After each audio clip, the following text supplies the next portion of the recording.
Obat batuk alami pertama yang bisa dikonsumsi adalah madu. Cara mengkonsumsinya pun cukup mudah. Hanya dengan mencampurkan 2 sendok teh madu dengan air hangat, lalu minumkan pada anak 1-2 kali sehari untuk mengencerkan dahak dan mengatasi batuk. Obat herbal yang kedua adalah air garam, diketahui menyerap cairan berlebih dari jaringan tenggorokan yang bengkak. Oleh karena itu, banyak orang yang menggunakan air garam untuk mengatasi masalah tenggorokan termasuk mengurangi batuk. Obat herbal yang ketiga adalah jahe.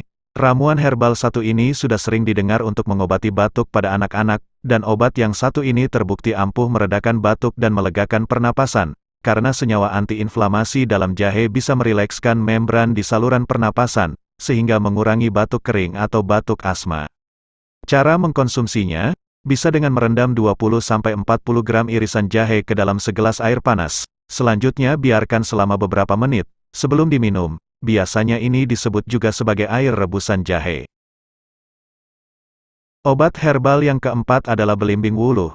Tidak hanya digunakan untuk memberi rasa asam pada masakan, bunga belimbing wuluh diyakini bisa menjadi obat batuk alami dan sariawan. Cara mengkonsumsinya dengan merendam bunga belimbing wuluh dalam air mendidih, selanjutnya tinggal diminum secara berkala.